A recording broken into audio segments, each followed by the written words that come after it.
Nu sur un bateau à Majorque, sur les traces d'un vieux cow-boy dandy et rastaquaire qui s'appelait Romain Gary. Dans les couloirs du Mercure de France, place de Fussenberg, qui donne sur le jardin secret de la rue Jacob, là où Beaumarchais a écrit ses lettres d'amour les plus brûlantes, et là où elle obtint le prix interallié. C'est l'histoire d'une Lolita, éprise de vie, pleine de rock et de blues, qui se mit à écrire des biographies de Paul Valéry. Elle nous emmènera à Port-Ligat, dans la maison de Dali, chez la muse la moins séductrice, et la femme la plus mystérieuse au monde, Gala. Mais surtout, c'est l'histoire d'une jeune fille qui arriva un jour chez un écrivain au chômage, qui lui parlait d'un complot pétrolier incompréhensible et qui sera à l'origine de toute sa carrière et qui déterminera sa vie. Dominique Bonnat, bonsoir. Bonsoir. Dominique Bonnat, nous sommes ravis de vous recevoir de l'Académie française. Vous êtes rentrée il n'y a pas si longtemps, vous êtes la 8e femme à être rentrée à l'Académie. Oui. Alors, il faut parler, quand vous étiez jeune et vous écrivez, vous étiez une Lolita pressée de vivre, la tête pleine de rythmes de rock et de blues, avec au cœur des maudits, des rebelles, Rimbaud, Verlaine et John Lennon. Et là, vous devez passer l'agrégation sur Paul Valéry. Malgré tout, à l'université, on ne nous enseignait pas vraiment la musique des Rolling Stones. Et au programme d'agrégation, quand on a su que nous allions étudier la Jeune Parc, ça a été un moment difficile parce que la Jeune Parc, comme vous savez, c'est un poème qui n'est pas simple. En fait, il est à la fois très simple, par le rythme, par les couleurs, mais il est aussi terriblement compliqué.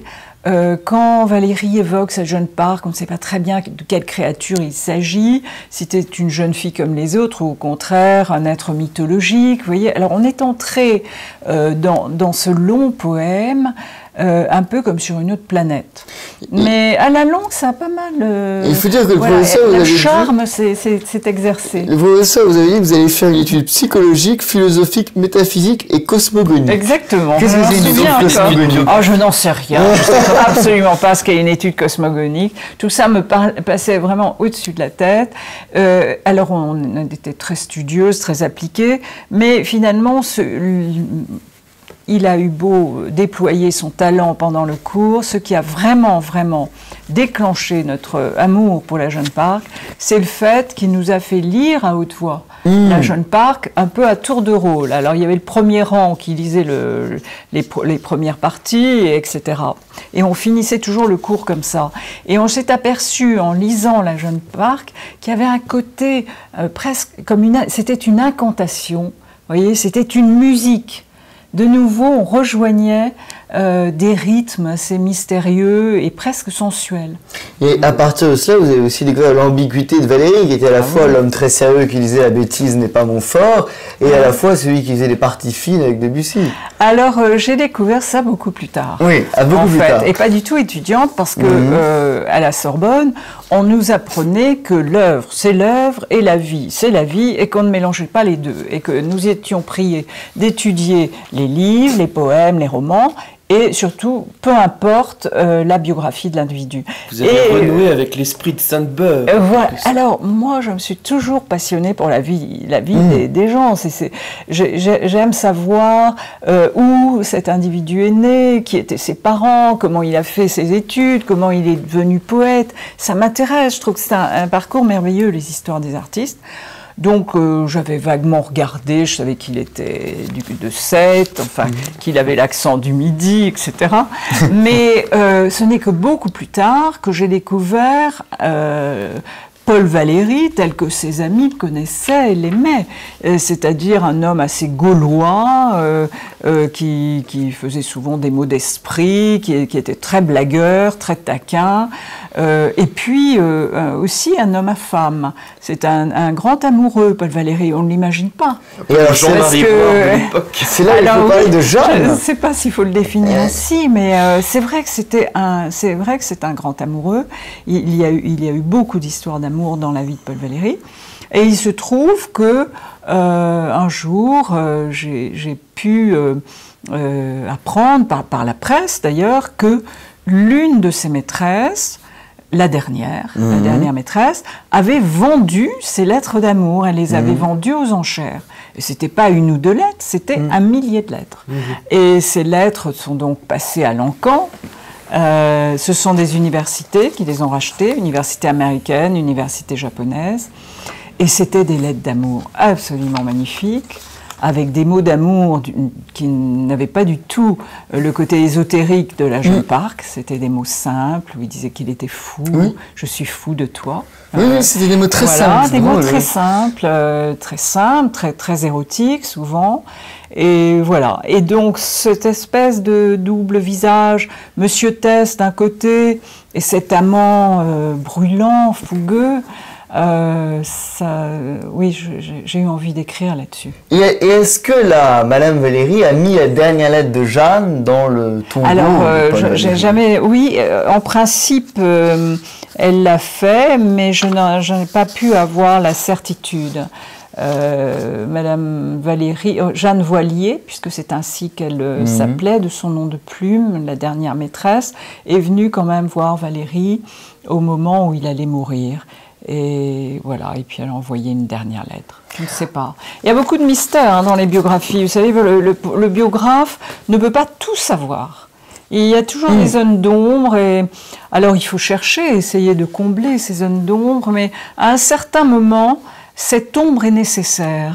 Les êtres ont toujours cette zone d'ombre et on ne peut pas la franchir. Et surtout, vous avez choisi, alors on en parlera après, mais deux personnages qui sont ceux qui ont le plus de zones d'ombre. Un, parce qu'il y avait un no man's land autour de lui, qui n'était entouré que de mythomanes et une légende qui était vraiment Gary. Et l'autre, Gala, qui était une des femmes les plus mystérieuses, dont personne ne savait rien en fait. Oui, j'ai souvent traité de personnalités énigmatiques, ou en tout cas des personnalités qui se protègent. Alors elles peuvent se protéger à la Gary, c'est-à-dire avec des masques successifs sur le visage, de sorte qu'il y a plusieurs Gary. Il y a le Gary américain, le Gary niçois, le Gary compagnon de la Libération, etc., etc. Ou se protéger par le mutisme. C'est le cas de, en effet, Gala, l'épouse de Paul Éluard et de Salvador Dali, qui est une femme murée, qui ne s'exprime pas, qui a choisi l'ombre, le second plan. Mais il y a d'autres façons, même Berthe Morisot, qui peint avec ses couleurs claires, ses couleurs aériennes, est aussi une femme assez sombre finalement, et une femme cachée. Manet l'a représentée, vous savez, avec un éventail en dentelle qui lui fait comme une voilette devant le visage. Et oui, c'est une femme, il faut vraiment aller vers elle pour la découvrir. Alors parlons de Gala qui disait « Le secret de mes secrets que je ne les dis pas ». Oui, c'est une belle phrase. Hein, et ce qui est assez étrange de Gala, c'est que c'était la muse et en même temps la femme la moins séduisante, la moins séductrice de tout le temps. Oui, en général, quand on dit muse, on pense une égérie allongée sur une méridienne, mangeant des bonbons, des loukoums, en attendant le retour de l'homme aimé. Or, Gala, c'est pas du tout ça. Gala, c'est une force tonique, c'est une extraordinaire énergie. Et cette énergie, elle la communique aux compagnons de sa vie, qui sont plutôt des êtres doux, des êtres faibles, comme l'était Paul Éluard, ou en effet, dans un genre différent, mais quand même, Salvador Dali. Et tous les deux ont trouvé en Gala, Salvador disait d'ailleurs qu'elle était sa béquille, ils ont trouvé une force ou puiser sans cesse. Et on reprenait un très joli mot de Guy Dupré qui est mort il n'y a pas si longtemps et qui est un peu oublié malheureusement, qui est le terme de mamante. Oui, les mamantes. C'est un mot que je trouve génial, l'invention de ce mot. C'est Guy Dupré qui a, en effet, il a des titres extraordinaires. Il a un autre livre qui s'appelle « Les fiancées sont froides ». Et donc, les mamantes, c'est l'association de maman et d'amante. Ça veut tout dire. Bon, là, c'est une mamante, c'est-à-dire qu'elle materne, elle est l'amante, mais elle materne les hommes de sa vie. Elle les protège, elle les accompagne, elle les incite à travailler, elle corrige leurs erreurs, elle vient à leur secours à tout moment. Elle est aussi brutale, quand on lui demande quel est son fantasme ultime. Mais pas avec les hommes de sa vie, elle est brutale avec les autres. Et quand on lui demande son fantasme ultime, elle dit « j'aimerais manger mon chat ». Oui. Mais Dali disait « j'aimerais manger Gala ». Donc ça c'est vrai, c'est vrai. Et alors c'était très drôle parce que Dali disait « j'aime Gala plus que mon père, plus que ma mère, plus que moi-même et même plus que l'argent ». Et Dali disait qu'il n'avait jamais trompé de Gala. Oui, il l'a dit à plusieurs reprises. Ouais. C'est la femme de sa vie, c'est l'unique femme de sa vie. Il l'a expliqué. Et il faut reconnaître que quand Gala est morte, puisque Gala était un peu plus âgée que lui, elle est morte avant lui, et bien après la mort de Gala, c'est un survivant, c'est un mort-vivant. Il tombe vraiment entre les mains de toutes sortes de gens, il est abandonné, c'est triste la fin de Salvador Dali. Mais quand elle se baignait nue avec des pêcheurs, est-ce qu'elle ne le trompait pas plus? Alors elle a une vie, Gala, oui, c'est une femme très, très physique, très proche de la terre, enfin. J'aime bien la silhouette de Gala, d'ailleurs que Dali a représenté, souvent on la voit en short et en espadrille, et elle parcourt la garrigue du côté de Cadaqués, donc au pays catalan. Et cette femme qui était pourtant russe, elle s'est transformée en bergère, en paysanne, et puis de temps en temps elle est naïade quand elle plonge dans la mer. Il y a ce côté toujours très physique de Gala. Et elle a certainement eu des amants, des aventures, mais c'est tout de même une monogame, c'est-à-dire qu'elle associe sa vie à celle d'un homme et elle reste fidèle à cet homme. Et quand vous dites que la fin de vie de Dali est assez triste, est-ce que c'était à partir du moment où il n'y avait plus de porte chez lui, où on pouvait sonner pour rentrer, et autour de cette piscine en forme de phallus, il y avait toute une sorte de pseudo-hippie un peu drogué, et c'était un peu l'époque Amanda Lear. Non, mais ça, ce sont les années heureuses. Oui, ça, c'est encore les années heureuses. Oui, les années heureuses de Cadaqués, où il y a en effet des jeunes gens, des jeunes filles, toujours du même gabarit, j'allais dire, c'est-à-dire long, mince, blond, bronzé, enfin, il avait une sorte de...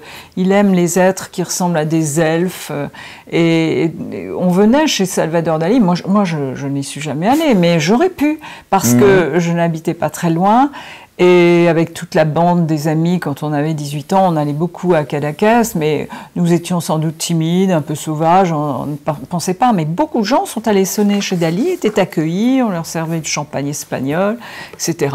Mais non, les années tristes de Dali, c'est la fin, quand il a vraiment beaucoup vieilli, que Gala meurt, et qu'il n'y a plus de protection vraiment autour de lui, qu'il est livré à lui-même, à sa solitude presque de petit enfant qui a peur dans le noir. Vous voyez, Est-ce que la fin de Gala n'a pas été aussi un peu triste parce qu'elle s'est mise à faire de la chirurgie esthétique, elle tirait de partout? Oui, mais bien sûr, disons que Gala s'est battue jusqu'à la dernière minute contre la vieillesse. Qui est l'ennemi de toutes les femmes, mais qui était spécialement l'ennemi de Gala, parce que Gala adorait la vie, elle était une femme de santé, comme je vous le disais tout à l'heure, une femme très physique, et donc la vieillesse, c'est pas facile. Donc elle a mené une lutte avec, en effet, la chirurgie esthétique, et elle a abusé de tout ça, mais elle a vécu quand même longtemps, et voilà. Non, je trouve pas la fin de Gala si triste, c'est une fin, c'est une vieillesse normale, etc., alors que chez Dali, il y a vraiment il est assailli par des peurs, toutes ces peurs qui l'ont accompagné sa vie durant, se bousculent sur son lit d'agonie, c'est terrible. C'est vers ce moment-là ou c'est avant qu'il fait son musée à Figueras? Il a fait son musée de son vivant. Oui, mais c'est à la fin de sa vie. À peu près, oui. Enfin, oui, à peu près, oui. J'ai plus vraiment les dates en tête, là, mais c'est dans cette période un peu triste. Oui, un petit peu avant, mais c'est vers la fin de sa vie. Et avec quelqu'un, vous avez bien connu... Et pourtant, le musée n'est pas triste. Hein. C'est l'inverse d'un musée triste, parce que c'est un musée très amusant. Oui, mais... Vous trouvez aussi, il y a un excès de folie, oui. J'ai trouvé, enfin, on est tous allés, mais il y avait un côté un peu peut-être dans l'excès, un peu triste, un peu sur la fin. On sent que c'est... Vous ne trouvez pas que c'est la fin d'un monde? Le Dali décadent. Voilà, c'est un peu la fin de Dali. Il a toujours été un peu comme ça, Dali. Il y a un côté surréaliste dans son musée, quand même. Oui. Bon, c'est un peu le bric-à-brac surréaliste. Donc, il y a le canapé de Mae West avec en forme de lèvres rouges. Il y a un immense tableau qui représente Gala. Voilà, qui voulait enterrer d'ailleurs sous ce tableau. Il y a toutes sortes de choses. En même temps, il y a les pièces vides, un peu comme dans les tableaux de Dali, où il y a des vides également. Je trouve que c'est une promenade quand même dalinienne. Mais la maison de Porligat, qui est d'ailleurs, il faut le dire, rappeler aux auditeurs, était une toute petite maison au départ, une cabane de pêcheurs, et qu'il a agrandi, mais de façon absolument incroyable. Maintenant, c'est un dédale absolument Oui, mais c'est immense. pas immense, c'est pas tellement immense, c'est plutôt des petites maisons juxtaposées. Les pièces sont pas énormes, finalement. Et il a vécu là, donc très jeune, dès qu'il s'est mis en ménage, on peut dire, avec Gala. Ils ont vécu là et ils ont amélioré cette maison. Et alors, ce qu'elle a d'extraordinaire, c'est qu'elle a des œufs sur le toit. Et ce sont les œufs de Leda, qui est la mère des jumeaux de la mythologie. Et vous savez que Salvador Dali s'est toujours senti un jumeau parce qu'il a remplacé, si on peut dire, un frère qui était mort quelques mois avant sa naissance. Et il a ce sentiment qu'en venant au monde, il avait tué ce frère. Donc la gémellité, c'est un thème récurrent, obsédant de la peinture de Salvador et de la vie de Salvador Dali. Quelque chose d'assez étonnant, c'est qu'une personne que vous avez bien connue, qui a traduit Dali, n'est pas du tout Gala. Pourquoi? Qui était Michel Déon. C'était Michel Déon, oui. Michel Déon a complètement réécrit les mémoires de Salvador Dali, mais réécrit vraiment, c'est-à-dire que Dali écrivait dans un mélange bizarre de français et de catalan, des mots accrochés les uns aux autres, sans ponctuation, sans rien. Pour déchiffrer ça, c'était comme déchiffrer les hiéroglyphes. Et donc, Déon s'est appliqué parce qu'il adorait Dali, ça l'amusait beaucoup. Il a passé des étés à Cadaqués, mais il aimait Dali surtout quand Gala n'était pas là. Parce que dès que Gala était là, il redevenait justement un petit garçon très sage, alors que quand ils étaient tous les deux, c'est ce que me racontait Déon, ils s'asseyaient au bord de la mer et il y avait des conversations d'hommes. Michel Déon avait, ce sont les mots qu'il a employés, une grande tendresse pour Salvador Dali. Mais c'est assez drôle parce que Jean-Marie Roy raconte quand il est allé à Spetses rencontrer Michel Déon et qu'il s'attendait à voir une sorte de Joseph Kessel, de marin incroyable, et qu'en fait il voit un petit monsieur qui dit pas grand chose, qui a l'air d'un petit yachtsman du coin, un peu palo. Palo, non, parce qu'il est quand même, il a une belle tête.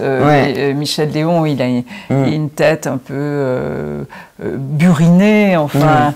Non, mais c'est vrai que c'est pas Joseph Kessel, c'est pas Romain Gary, c'est autre chose. Surtout, il était assez intimidant parce que il pouvait être très caustique. Il envoyait parfois des piques, il n'était pas toujours de bonne humeur. La vie le contrariait, je crois. C'est typiquement un romancier qui vit dans ses rêves, dans ses fantasmes, et donc la vie quotidienne, les gens aussi.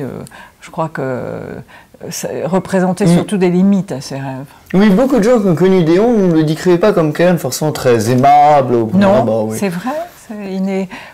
Bon, moi, j'ai toujours eu des très bonnes relations avec Michel Déon, mais voilà, c'est pas quelqu'un qui vous mettait à l'aise, il n'est pas très chaleureux, alors qu'il est si chaleureux dans ses livres, parce que le côté irlandais de ses livres, le côté grec de ses livres, on ne le retrouve pas dans la personne de Déon. Et c'est intéressant, vous savez, parce qu'il y a des romanciers qui ressemblent totalement à leur œuvre, papier collé, on peut dire, mais d'autres qui sont absolument différents.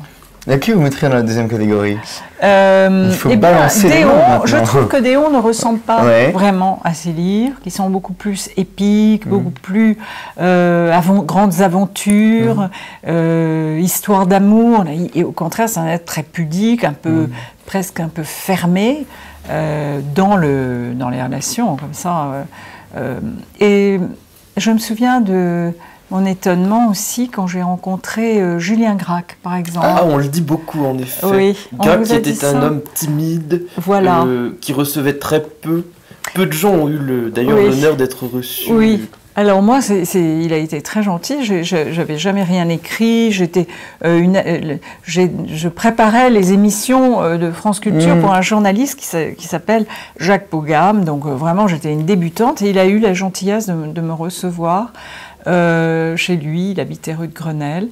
Et en effet, j'ai été étonnée parce que j'avais imaginé, d'après Le Rivage des Sirtes, enfin, tous ces livres merveilleux, j'avais imaginé un personnage et lui-même n'était pas ce personnage. Un jour, j'ai fait cette confidence à une amie qui était très choquée que je lui dise ça et qui a dit vraiment pourquoi est-ce que tu éprouves ces réserves Mais je lui ai dit non. Sacrilège. Oui. Et pour quel personnage vous avez eu face à vous? C'était quelle personne? C'était quelqu'un de... J'avais imaginé une sorte de viking. Sauvage, avec de longs cheveux, un viking. Et en fait, j'avais en face de moi un monsieur français, classique, sagement assis sur un petit fauteuil en osier qui grinçait par moments.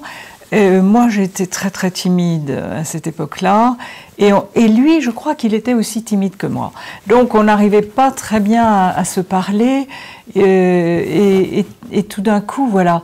Mais bien évidemment, derrière ce monsieur que je trouvais timide, il y avait un univers, de créateurs. Il y a une personne que vous citez dans votre livre, et je me suis toujours demandé pourquoi il avait été si proche de Dali, quand on voit de loin comme ça assez peu les points communs qu'il pourrait avoir, c'était Louis Pauwels. Ah oui. Pourquoi je ne sais pas. Parce que malheureusement, je n'ai pas rencontré Louis Pauwels quand j'ai écrit ce livre sur Gala. Mais mais Louis Pauwels a eu une vie très intéressante. Il a eu des... Je pense que le surréalisme devait le passionner. Oui, il s'est beaucoup intéressé aussi, vous savez, à la vie après la vie, aux philosophies ésotériques, etc. Et donc, pourquoi pas Salvador Dali, pourquoi pas? Mais malheureusement, je n'ai pas pu parler. Est-ce que c'est aussi peut-être Dali avait un certain côté, quand même un petit peu conservateur? Il avait politiquement. Oui. Et est-ce que là, sur ça, vous croyez que c'est ce qui les rapprochait pas avec Pauwels en plus? Peut-être. En plus du côté Matin des magiciens. Mais je crois que c'était plus sur le côté magique. Moi, je les vois bien se retrouver sur le côté magique. Mais oui, il était conservateur. Dali avait très peur des révolutions. Quand il y a eu la guerre d'Espagne, il est parti tout de suite aux États-Unis. Et il est vrai qu'il vivait avec Gala la Russe, qui avait vu ce qu'était la révolution en Russie, et donc qui avait gardé de ce passé une peur, mais terrible, des événements politiques. Et alors elle allait partout dans le monde, voyageait beaucoup, avec 2 valises qui ne la quittaient jamais. Dans l'une, il y avait des médicaments de toutes sortes, c'était la valise à médicaments, et dans l'autre, il y avait des dollars. Ah, c'est drôle. Et c'est ça ce qui est parce donné envie à Dali. Au cas où il y aurait une révolution, et elle serait partie au moins avec ces 2 valises pour assurer sa survie. C'est génial. Alors, on va parler maintenant de l'autre personnage très mystérieux sur qui vous avez écrit une biographie, et qui commence d'ailleurs votre livre de mémoire un petit peu.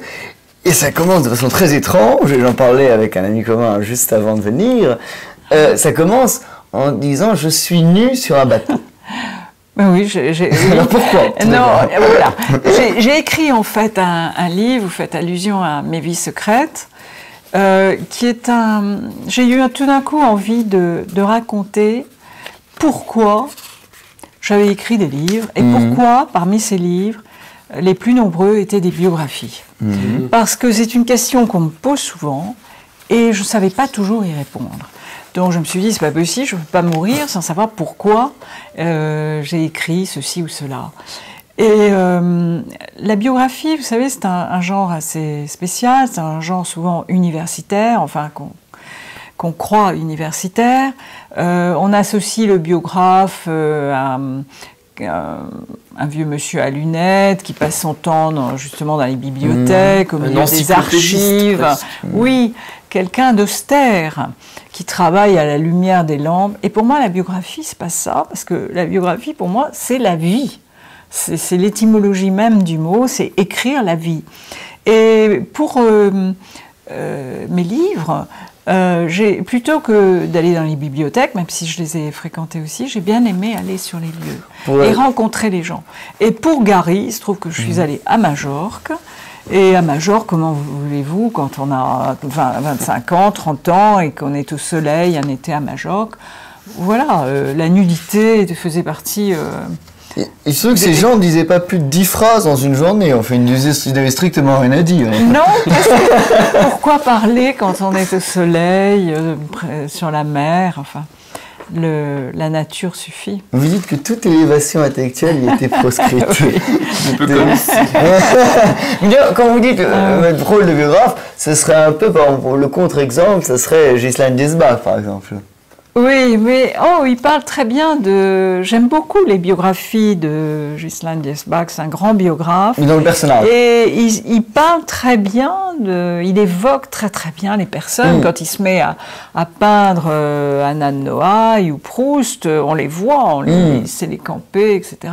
Mais c'est vraiment l'image du biographe qu'on se fait, Ghislaine Diesbach. C'est vrai, oui, oui. C'est un autre genre de biographe. Les biographes sont multiples.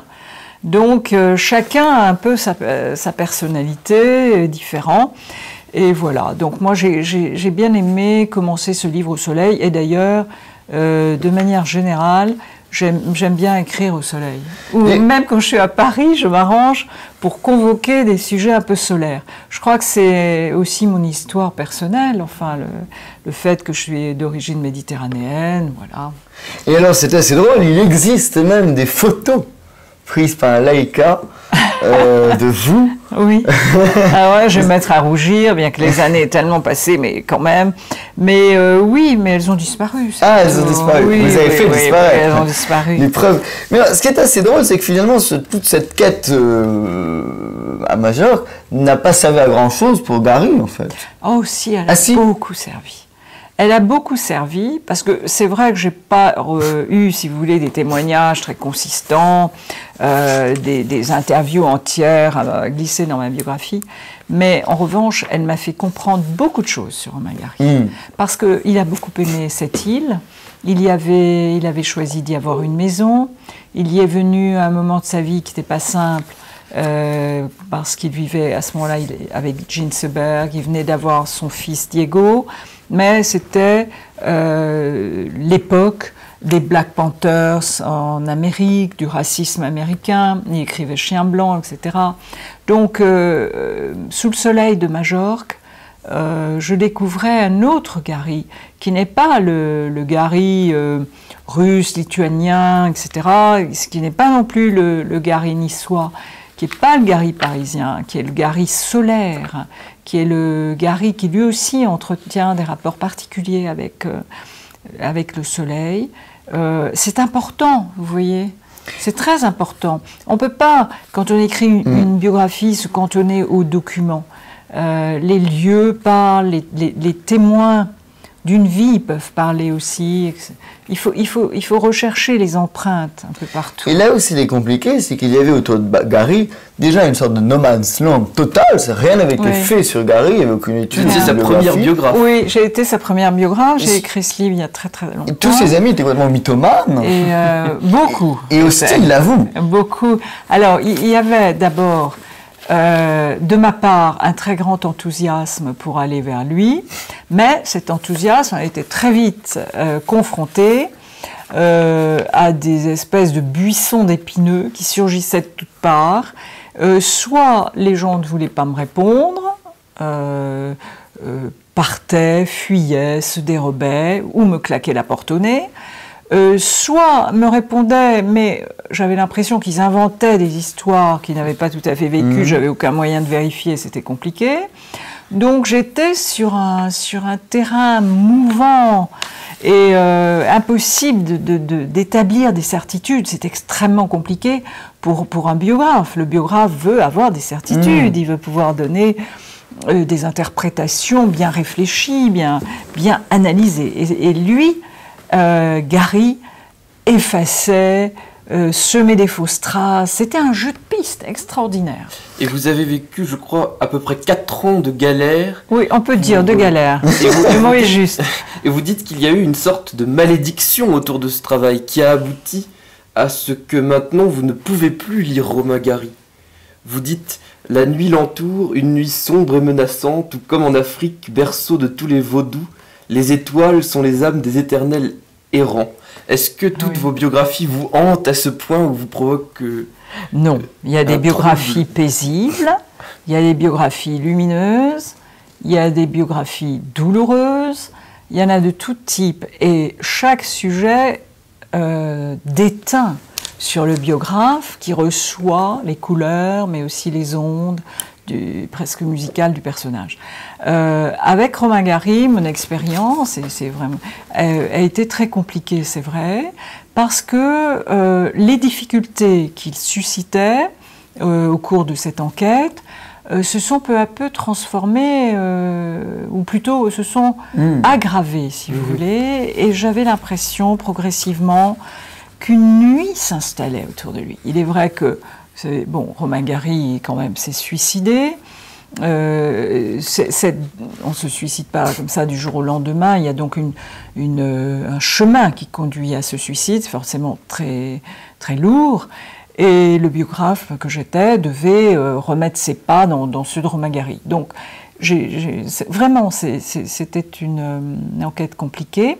Et puis surgissaient des sortes d'épreuves extérieures, dont évidemment les relations que j'ai pu avoir avec son fils, qui au départ m'avait ouvert sa porte, essayait de m'expliquer les choses, mais très vite, j'ai senti qu'il y avait un frein.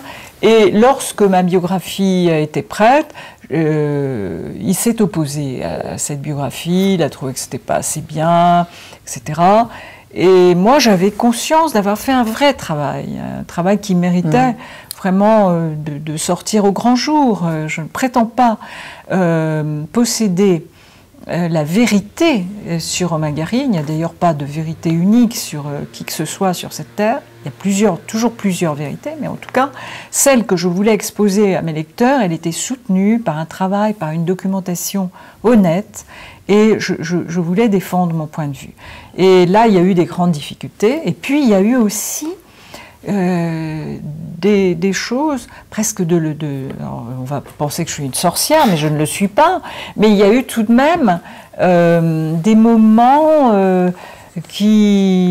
moments difficiles à vivre, de l'ordre de l'irrationnel. Il y a eu l'apostrophe. Voilà, surtout. Il y a eu un apostrophe extrêmement difficile. C'était pas mon premier apostrophe, c'est le deuxième, mais ça a été un apostrophe terrible. D'ailleurs, tout le monde en a pris pour son grade sur ce plateau. Il y en a un qui s'est suicidé. Oui, vous savez, il y avait le fameux juge d'instruction de l'affaire Grégory qui battait son plein. C'était en pleine affaire Grégory. Il venait d'écrire un livre. Et les gens présents sur le plateau, puis vous aussi, s'en sont pris à lui, voilà. Et puis quand son tour est passé, ça a été mon tour, et donc moi, on m'a sorti effectivement une lettre que Diego Gary avait envoyée à Pivot sans m'en faire part, un peu en traître, il faut bien le dire. Et cette lettre pour dire que cette biographie n'était pas ce qu'il fallait, et elle était sortie en direct. Philippe Labreux l'avait reçue. Vous savez, quand vous avez 30 ans, vous avez 30 ans, c'est votre première biographie. Derrière moi, j'avais 2 romans que j'avais écrits. Ce serait aujourd'hui, je pourrais davantage me défendre, vous voyez, sur un travail qui est l'épreuve de mon travail. Et là, rien. Donc, mais je me suis quand même défendue, je ne me suis pas trop laissé faire, je ne sais pas si c'était brillant, mais bon.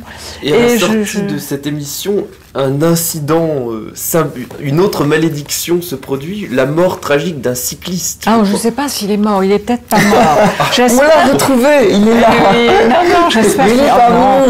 Mais il était gravement blessé, oui. Alors, vraiment, c'est comme Vous voyez, comme si tout d'un coup, il y avait ça portait malheur. Oui, tout ça. Tout en camoufle. Alors, peut-être. Je rappelle, d'ailleurs, le juge de la famille Grégory ne s'est pas passé juste après. Il s'est suicidé des années après. 40 ans après, en fait. Oui, parce qu'il s'est suicidé très récemment. Non, c'est pas après apostrophe. Non, il s'est suicidé. Non. Mais tout de même, bon, vous savez... Et est-ce que vous n'avez pas un goût, comme tel Jean-Marie Roy, dont on va parler dans quelques instants, un peu des occasions ratées par Romain Gary? Vous auriez pu le connaître, vous auriez pu l'approcher. Oui. Et vous aviez une telle intimité avec ses livres que vous avez finalement jamais voulu le rencontrer. Non. Et est-ce qu'il y a aussi un petit goût des choses, des occasions ratées, de l'échec, et que vous pourriez partager avec Jean-Marie? Oui, parce que, écoutez, les occasions manquées, il y en a des quantités dans une vie. La vie est faite de ça, d'occasions manquées, on passe parfois à côté d'un événement qu'on aurait pu vivre et puis on ne le vit pas. Il y a des gens qu'on aurait pu connaître et qu'on manque.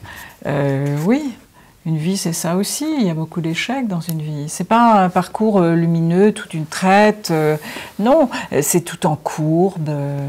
Il y a... Vous n'avez pas ce culte de l'échec de Jean-Marie Roy. Non, j'ai pas le culte. Non, ça c'est pour Jean-Marie Roy, l'échec est presque glorieux pour lui. C'est-à-dire que il a transformé l'échec en épreuve nécessaire et glorieuse d'une vie. Il est fier de ses échecs. Et d'ailleurs, c'est admirable cette attitude. J'admire ce point de vue, c'est-à-dire ne pas se laisser écraser par un échec, ne pas s'arrêter tout à coup parce qu'on a un échec, se dire simplement cet échec devait être vécu, donc on le dépasse et on en fait un atout. Et souvent, je me suis dit, je devrais imiter son attitude. Moi, je suis un petit peu plus... j'ai un peu plus de mal avec ça, c'est-à-dire il me faut beaucoup d'énergie pour dépasser les difficultés. Il y a cette phrase de Michel Mort que vous aviez citée dans votre éloge, c'est très agréable d'être invaincu, on n'a plus à s'occuper de rien, on ne se sent plus responsable et c'est très bon pour la littérature. Oui, vous voyez comme ils sont d'accord, hein, Michel Mort et Jean-Marie Roy. Oui, c'est juste, vous savez... Est-ce que c'est intéressant de raconter uniquement ses succès dans tous les domaines, professionnels, amoureux? Est-ce que la vie c'est ça? Non, pas seulement. C'est un peu ça. Un peu quand même. Jean-Marie Roy, il ne raconte jamais. Il raconte toujours ses humiliations pour finir sur l'humilité. Oui. Il a raison. Son dernier livre, ça sera Mes réussites. Oui. Mais alors, il faut parler maintenant de Jean-Marie Roy, vous en parlez longuement.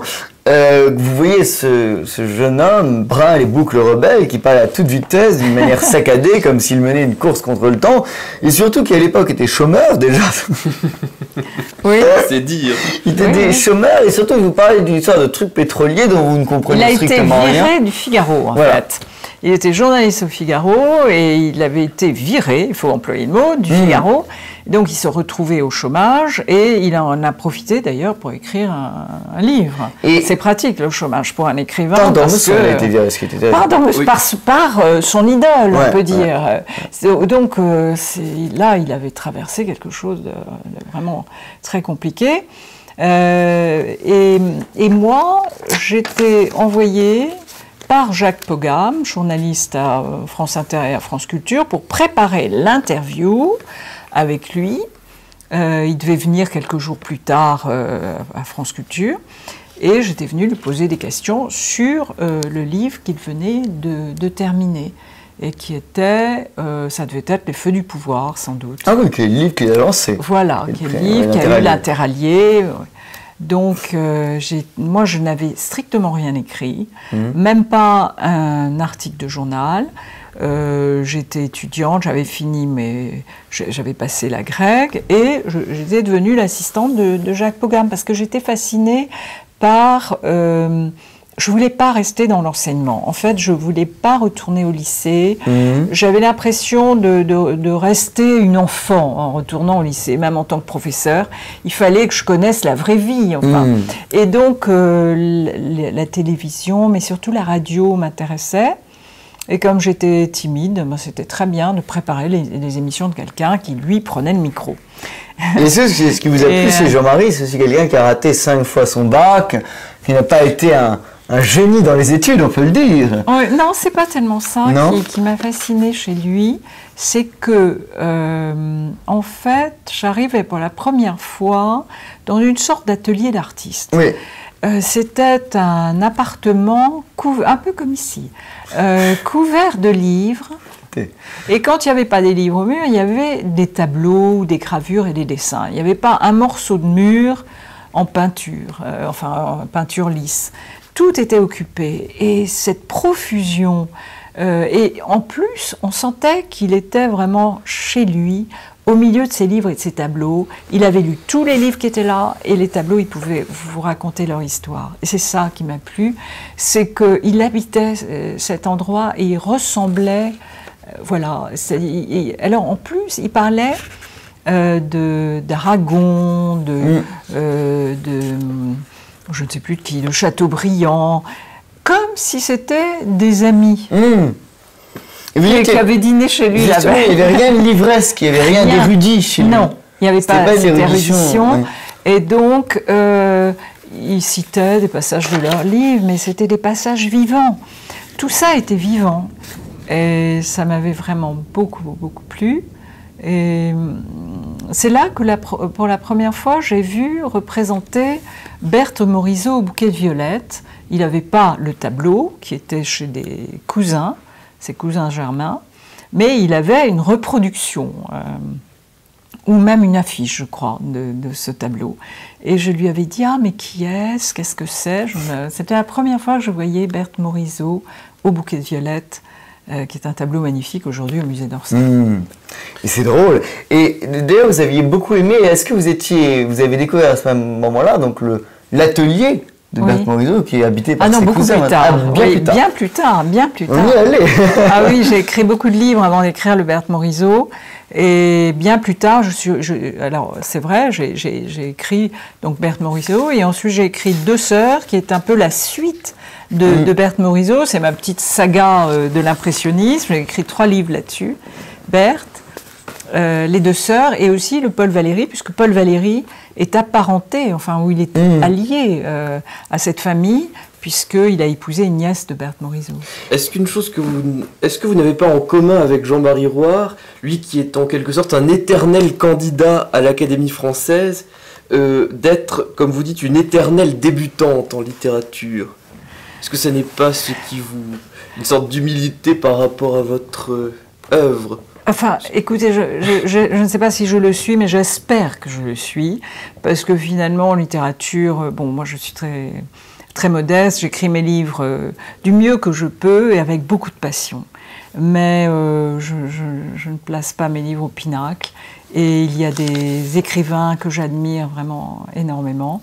Et donc, je suis très heureuse d'être à l'Académie, parce que c'est une émulation, parce que c'est merveilleux tous les jeudis de travailler sur les mots du dictionnaire, et parce qu'il y a une sérénité dans cet endroit du Quai Conti qu'on ne trouve, je crois, nulle part ailleurs. Je crois que c'est une sérénité qui est due au fait de la succession des générations dans ce même lieu. Vous voyez, on n'est qu'un moment de l'Académie française. Alors, bien sûr, il y a les grands noms, il y a les Victor Hugo qui nous ont précédés, mais il y a aussi des académiciens assez humbles dont la postérité n'a pas retenu le nom, qu'on a vraiment bien oublié. Mais tous sont liés et forment une seule histoire. Et je trouve, ça me rappelle la flamme olympique, vous savez, avec le flambeau, et qui passe de main en main. Il y a un peu ça à l'Académie. Est-ce que tous les jeudis, la plupart des académiciens viennent, ou il y a un peu certains qui viennent chaque jeudi, d'autres qui ne viennent jamais? Oui, il y a un peu de tout. Est-ce qu'il y a donc un noyau dur, à peu près de 15 académiciens? Alors, il y a 15 académiciens à peu près qui viennent tous les jeudis, régulièrement. Il y a ceux qui viennent de temps en temps parce qu'ils voyagent beaucoup, ou qu'ils ont des quantités d'autres activités. Et puis, quelques-uns qu'on voit rarement. Vous pouvez mais je ne les sais pas. Vous ne les dénoncerez pas, vos je ne vais camarades. pas les dénoncer, je ne dénonce pas. Voilà. Mais oui, alors il y a quand même des séances où on est plus nombreux, qui sont les séances de vote, quand on doit voter, soit pour le Grand Prix du roman, par exemple, soit pour un nouvel académicien. Et là, à ce moment-là, tout le monde vient, oui. Et où en êtes-vous de la dernière édition du dictionnaire de l'Académie? Alors, on termine la 9e édition. Nous sommes à la lettre V. Au moment du confinement, il me semble me rappeler que nous étions à victimisation. Ah non, non, non, non. Au moment du confinement, nous étions à virus. Figurez-vous. Et c'est le dernier mot que nous avons étudié. Alors, je ne sais pas où nous en sommes maintenant. De toute façon, il y a eu un arrêt vraiment du travail académique. Et on reprend en septembre. Il veut dire que vous avez défendu à l'Académie beaucoup la féminisation des mots. Ah, je me suis battue à l'Académie pour la féminisation.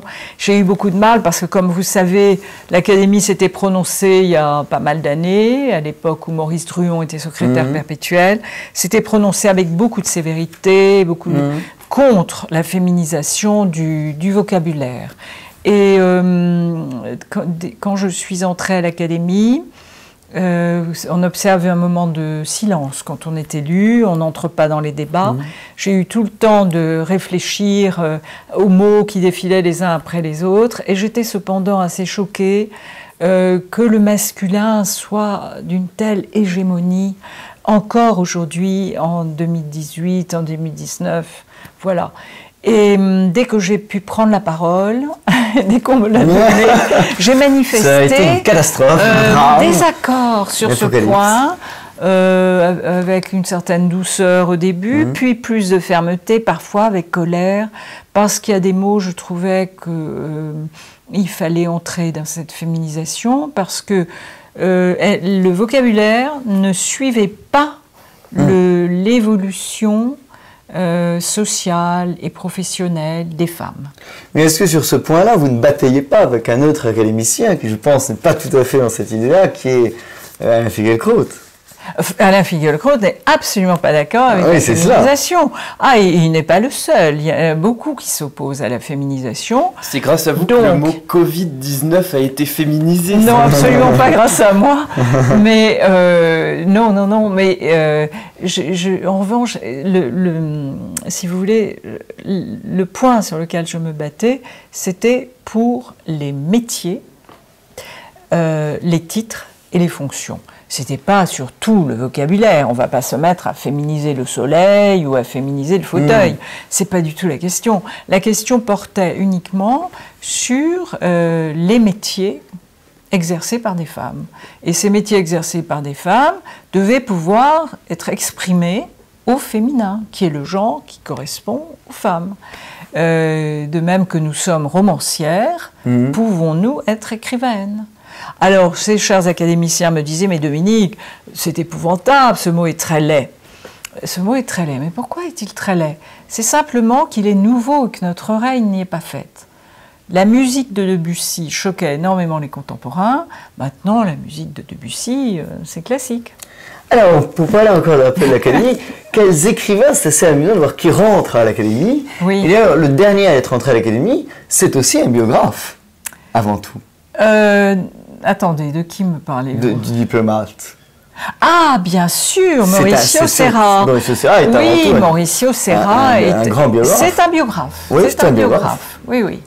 Biographe de Malaparte, de D'Annunzio. Oui, oui, il a écrit des très beaux livres. Et c'est drôle parce que mais évidemment, il va apporter cette double culture qui est la sienne. Donc, c'est un Italien qui écrit en français. Mais il a tout de même cette culture italienne qui est la sienne, il habite Rome, c'est un érudit, vraiment un érudit. Et l'Académie, je crois, depuis quelques années, très sensible à ce côté élargissement, vous voyez, de la culture française, c'est-à-dire Amin Malouf est d'origine libanaise, Andrei Makin, Michael Edwards, Dany Laferrière. Beaucoup d'académiciens aujourd'hui apportent cette ère du dehors, c'est formidable. Et est-ce que, parce qu'on se souvient dans l'élection à Finkielkraut, il y avait eu des croix Il y a toujours des croix à l'Académie. Vous avez eu des croix? Oui, il y a toujours des croix. Oui, il y a eu des croix. Beaucoup d'académiciens, quand ils sont en colère, quand ils ne sont pas d'accord avec votre candidature, mettent une croix. Moi, je n'en ai encore jamais mis, je dois dire. Mais vous avez eu des croix? Mais j'en ai reçu, oui. Enfin, j'en ai reçu, c'est pas moi qui ai reçu des croix, c'était les candidats qui étaient en lice au moment où je me suis présentée. Je n'étais pas seule candidate, c'est moi qui l'ai emportée cette fois-là. Mais effectivement, il y a eu quelques croix. D'ailleurs, Jean-Marie Roy a été refusé de nombreuses fois à l'Académie, non? Oui, oui. Et il racontait comment avec Jean Messon, ils étaient en Grèce sur la plage et ils faisaient des tableaux où ils comptaient qui allait voter pour qui et on dressait des petits bâtons dans lui peut-être, alors 1 point là, 2 points là, 4 points là. Avez-vous beaucoup intrigué pour entrer à l'Académie? Intrigué, je ne sais pas, sûrement pas suffisamment. Il faut une part de chance et il faut des amis qui font campagne pour vous. C'est préférable parce que vous ne pouvez pas faire grand-chose à part envoyer une lettre aux académiciens. Faire des visites. S'ils acceptent. La plupart du temps maintenant, les académiciens, et j'en fais partie, refusent les visites. Par pudeur, parce que cette visite académique vous met dans des situations des deux côtés très embarrassantes. Quand vous êtes candidat, vous dites « Oh là là, il faut que je fasse des compliments », mais alors les compliments sont vraiment gros comme une maison et passent mal. Et inversement, quand vous recevez un candidat, vous êtes gêné parce que, bon, que lui dire voilà. Ben, Jean-Marie Roy a fait quasiment tout un roman sur la visite académique. Oui, il est très extrêmement drôle. Mais il a eu des visites très amusantes. Et vous donc, vous n'avez pas fait de visite, vous? J'en ai fait quelques-unes quand même, oui. Ils sont mal passés? Je me souviens de Jean Dutour, par exemple, me recevant.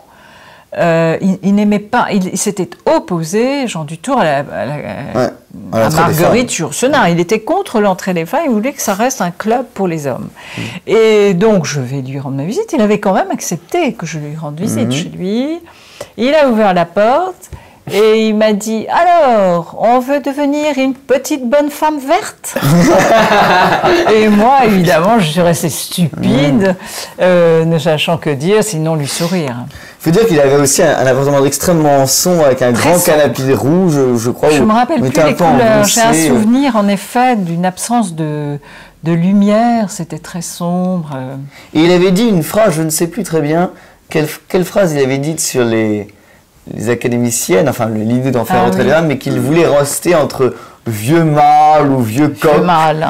Et il avait dit une chose encore un petit peu plus vulgaire.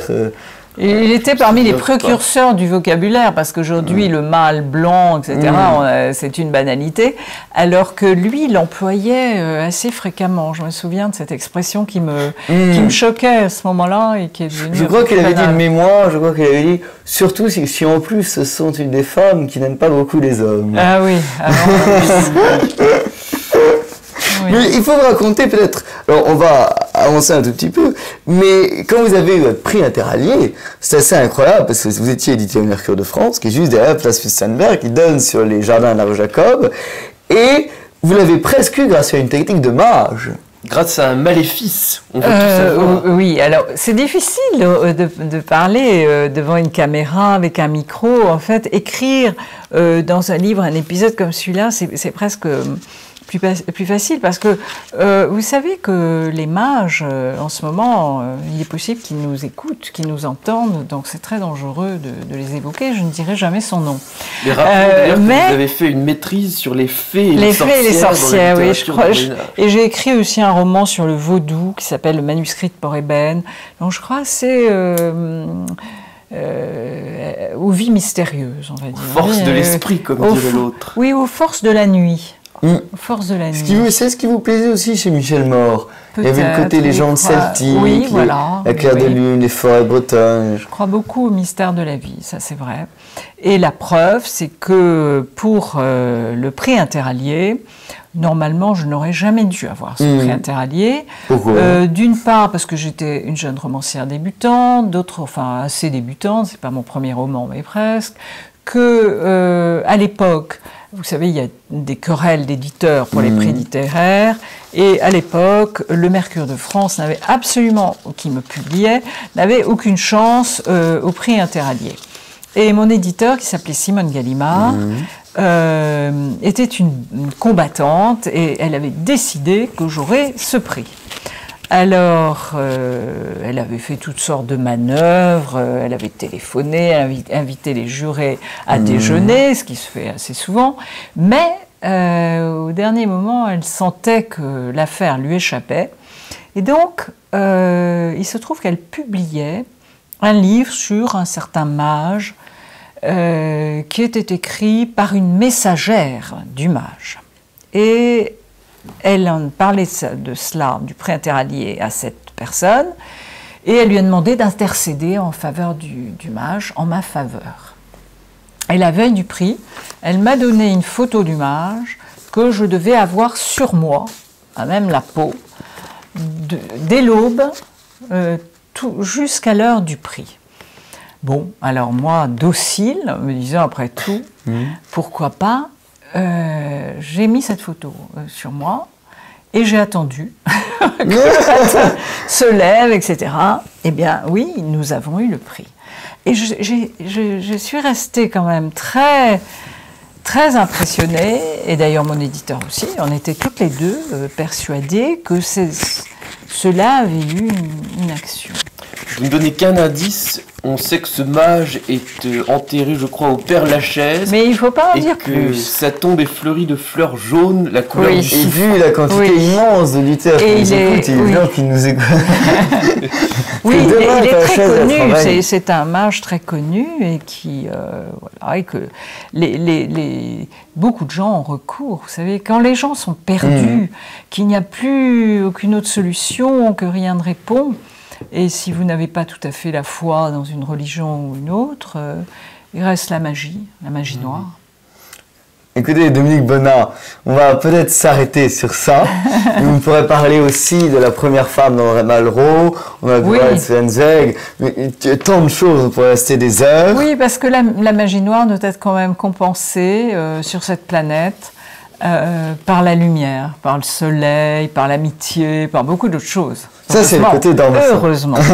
D'ailleurs, dans la vie de vos grands suicidaires comme Zweig, il y a toujours aussi le remède au suicide. Oui, il y a toujours. Chez Zweig, c'est d'ailleurs pourquoi on le lit toujours aujourd'hui, c'est qu'en fait, ce grand neurasthénique, qui a écrit des histoires qui se passent entièrement le soir, au crépuscule ou dans la nuit, c'est un être de compassion, et je crois que si on le lit toujours aujourd'hui, c'est pour ça, c'est que quand on lit du Zweig, on sent qu'on a un ami dans la place. Il vous comprend, il vous aime, et au fond, on peut résoudre ses problèmes et trouver un remède, en tout cas, à la solitude en lisant du Stefan Zweig. Mais de la même manière que Jean Malraux avait écrit « Ils ont choisi la nuit ». Oui, c'est vrai. Qui a été un de ses très beau livre. connus. Oui. Écoutez, Jean-Louis Bonnat, mille merci de venir ce soir avec le Char Céleste. Merci. Antoine, merci beaucoup. Merci. Nous retrouverons la semaine prochaine. Salut et fraternité. On ne serait pas des artistes, des jongleurs, des équilibristes, sans mensonge. Quand j'y songe, la vie serait carrément triste. Un peu de soleil sur la banquise, un gros nez rouge qui nous déguise. Sans mensonge, quand j'y songe, la vie serait carrément grise sur le gâteau. Moi ce que je préfère c'est la cerise.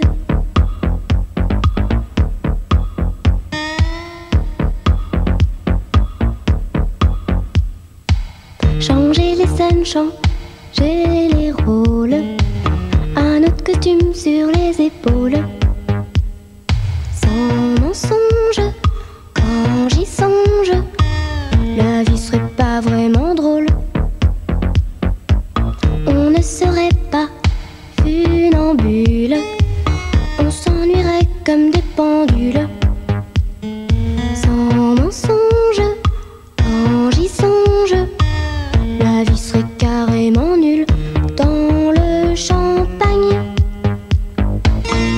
que je préfère, c'est les bulles. Un peu de soleil sur la banquise, un gros nez rouge qui nous déguise.